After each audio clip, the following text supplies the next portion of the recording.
What you doing? Are you making a canister, buddy? That's right, I'm trying to forge feather Damascus by hand by myself.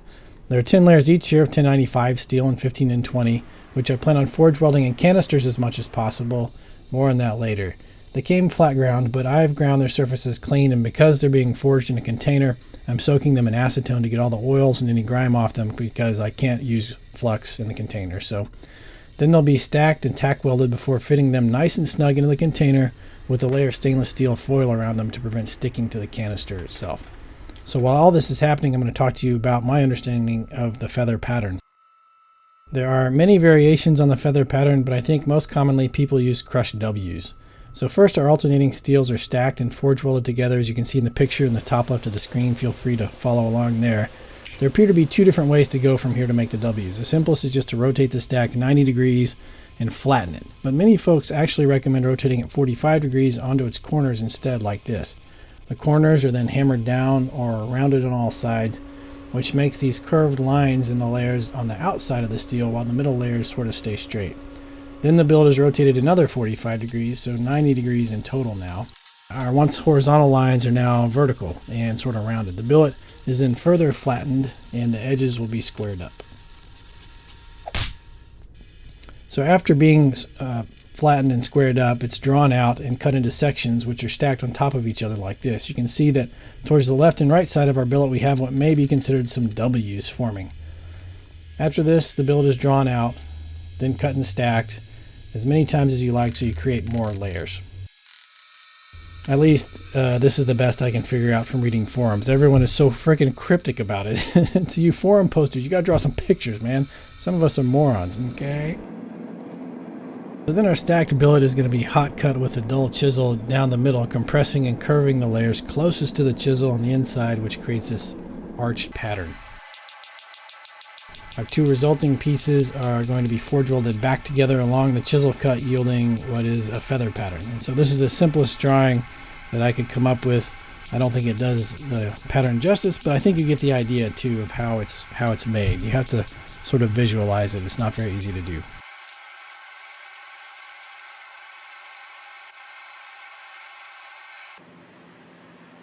So at this point our billet has been forge welded, but I'm going to crack open the canister just to make sure there are no problems. Then it will be put in another canister to square up, hammer in the corners, and flatten them to 90 degrees to the original plane to make our curved lines like this.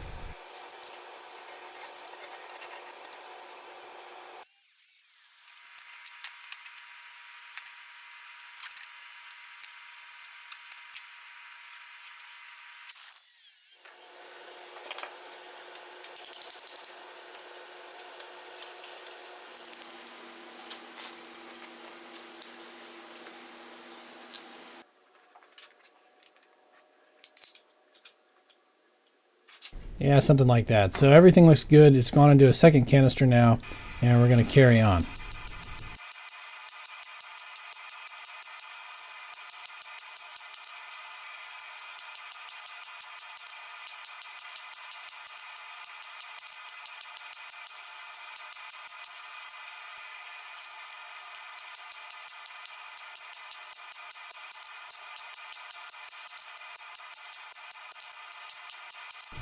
As the billet is being squared up, I realized there could be a problem. It's too hard to tell if I'm actually making it square or not, so I'm going to cut it open and take a look.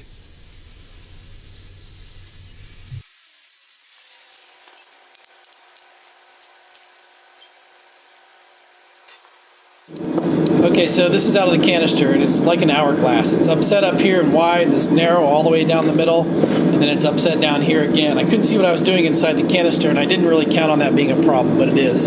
So I have two options. I can do the forging outside the canister where I can see it, and I'll just lose steel to scale, or I can clean this up, put it in a canister without the steel foil, forge weld it to the canister, and then the canister will just become a part of the billet and deform with it. And I'll see what I'm doing, and then I'll just have to remove it, grind it away later with all that steel, as well.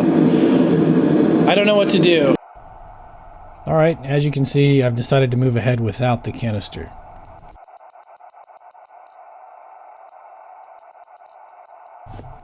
Alright, I think it's mostly squared up, but there's another problem. Okay, I've thought about this and I have a couple of choices.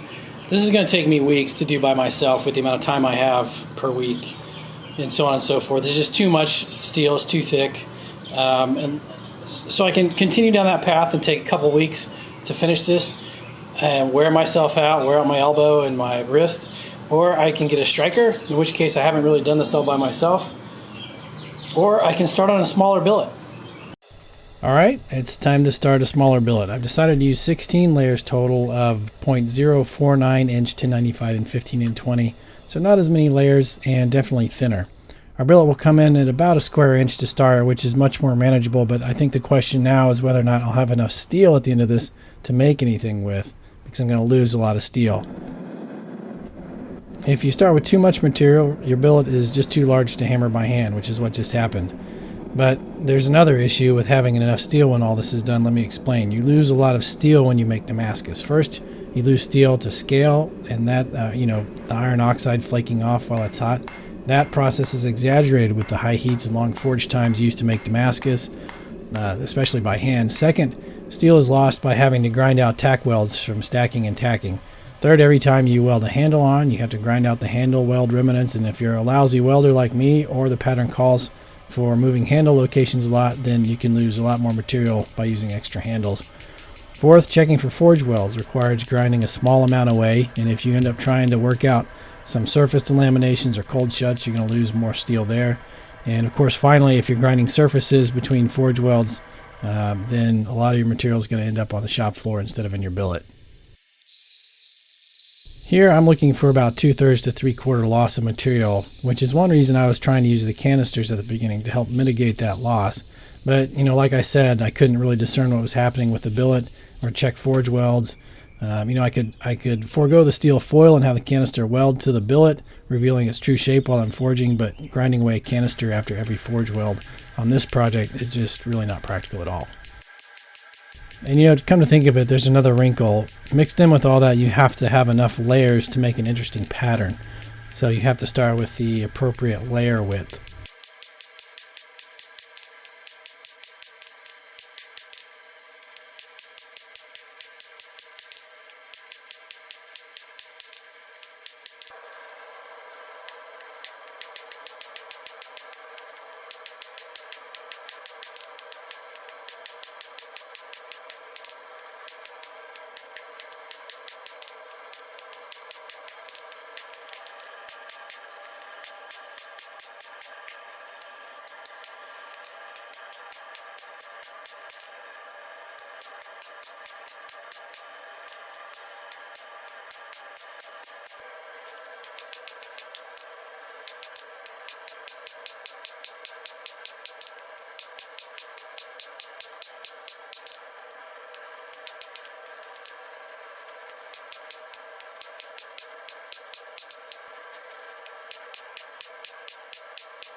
This is drawing out pretty nicely so far. It'll be ground clean, and then etched for a quick peek at the pattern.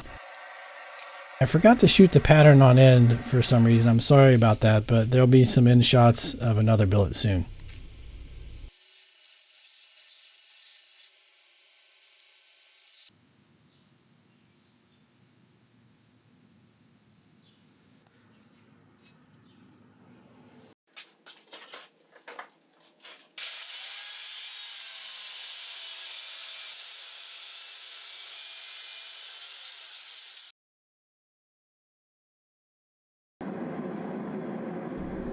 We're going to work on forge welding our first 4 layers of the feather pattern now together.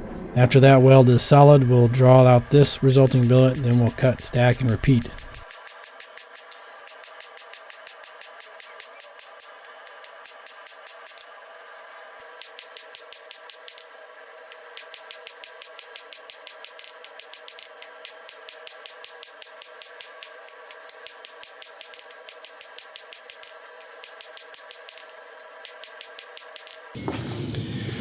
I want this to work more than anyone else, but I have to ground out these welds, and by the time I draw this out, stack it, I mean, that's how much steel I have to make a knife with right now, and I'm going to lose half that continuing to forge weld this.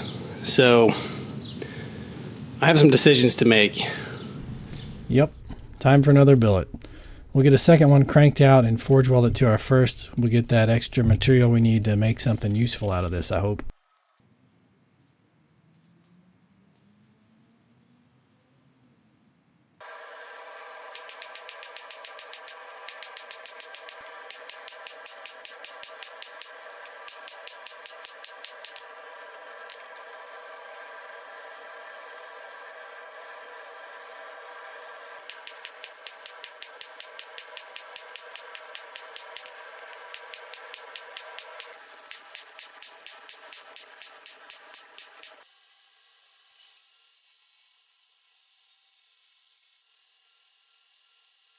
Okay, there it is on end.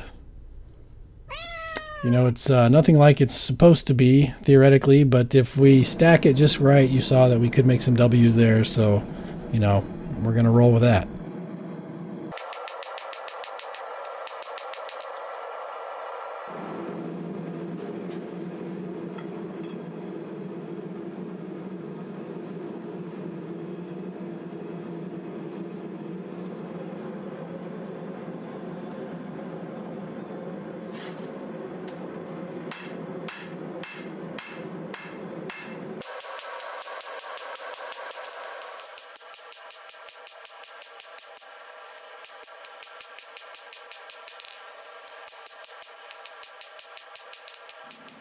Alright, one down. We're going to draw out the other billet to the same size. So here they are, side by side. We're going to get them cleaned up and then cut up.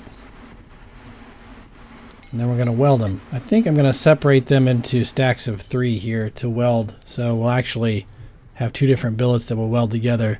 Putting these all in one stack, I think is just, you know, I'm just not interested. I think it's just too much material for me to hammer out, so we'll do 1 stack of 3 at a time and then put them together. Yeah, see, that's just too tall. I don't want to mess with it. Now, interestingly, I'm going to bard a piece of scrap steel to each side of the 3 layers billets. Then I'll forge weld the billets together opposite of the scrap side, so there'll be 2 scrap pieces outside the forge welded billet, and then I can draw that out. Any scale and waste from the top and bottom will be scrap steel, so maybe I can save some steel that way. I don't know. We'll see if it works. I don't know if it'll work. That still has to be ground out eventually, so I don't know.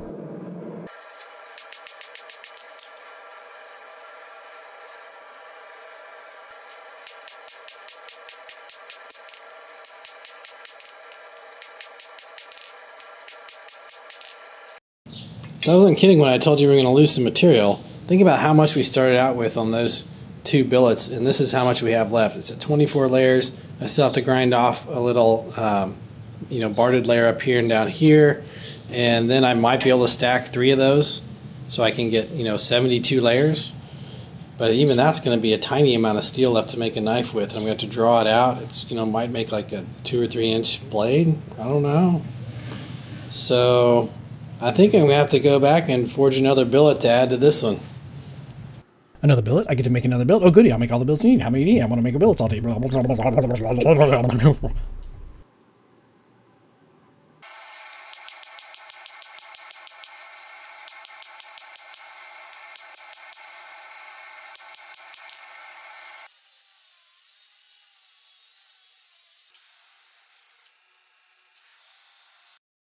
Alright, here they are. So this is the first one, made out of 2 different billets.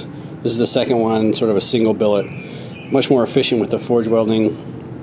So there's more material here, there's less material waste based on what I started with. The question here is, what are these going to look like on end? There's no chance they're going to look the same. And when I stack them, I have to stack them like that. Is that going to be a very disruptive pattern? Is it going to be distracting? Is it going to look like a normal feather pattern, or is it just going to be wonky? I'm a little worried. Here they are on end, and I can't really tell much except that they are different, and that I may not have got all the scrap steel off one side of that first billet. The pattern is so tight. I'm really worried that it's garbage. It just looks like mush, and I'm not sure it's going to draw out too much. So I've decided to take the smaller billet, which is the third billet basically, and try to make a small piece of feather Damascus out of that, just to sort of test this final process here and prove that it works, and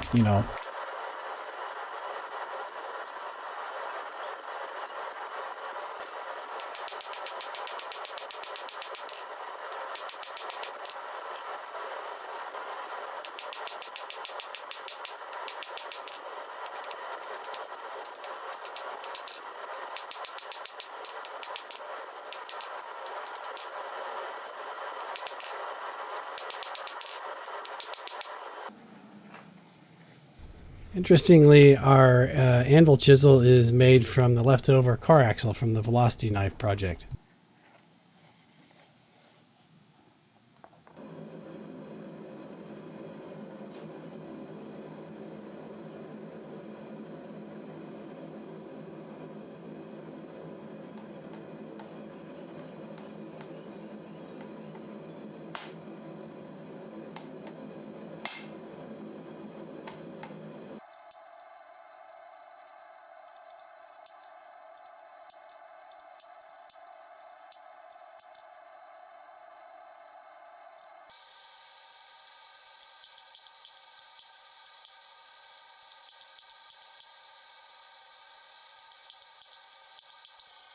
Yeah, well, all right. Is it just me, or is this starting to look like the Stonehenge stage prop from Spinal Tap, only smaller?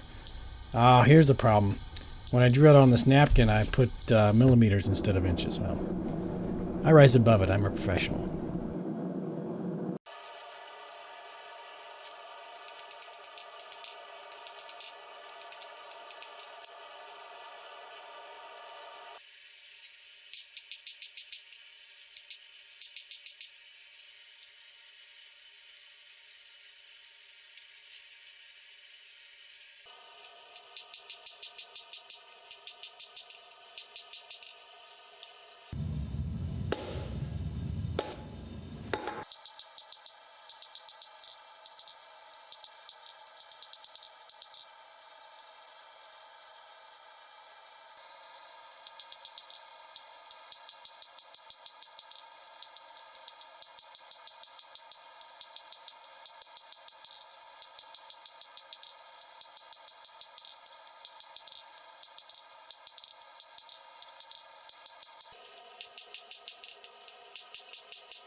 Oh, no, no, no, no. What apocalyptic horror has just birthed in my garage. Alright, here it is ground up. I heat treated it, and we'll clean it up again here, and then we'll put it in the etch for a peek at our pattern and see if this is going to turn out.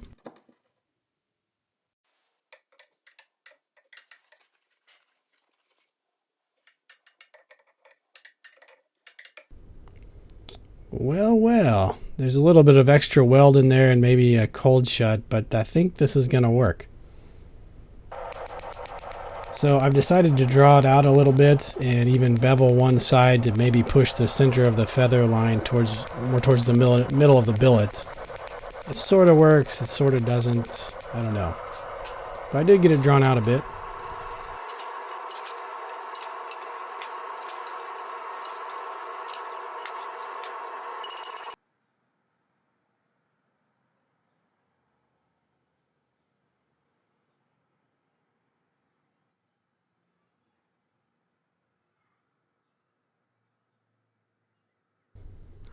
Now it's on to our second billet. I have a little more material here, so I'm hoping I can make something a little bit longer, maybe a slightly bigger knife. I don't know, we'll see. Hopefully I can forge weld this. This is crazy.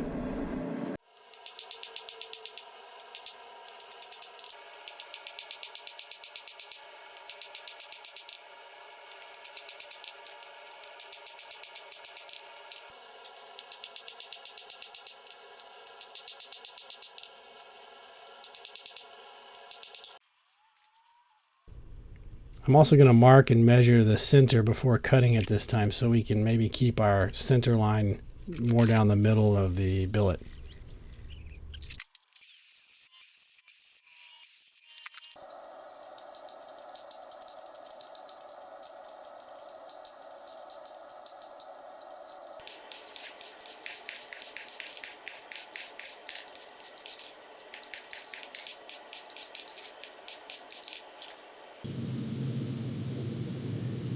There's a crack here, so I just went ahead and ground it out. That's going to be a step off for the blade. Then I'll forge in a tang here.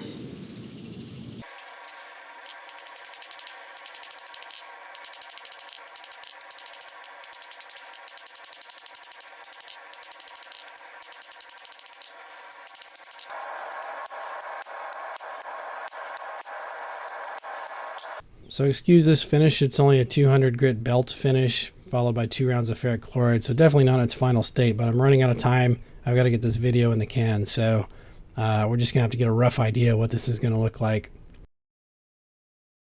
I think I figured out how through this process to make a larger and larger billet. I'll never make a Bowie by hand like this, but I think I can get a bigger knife out of it if I, put in the time.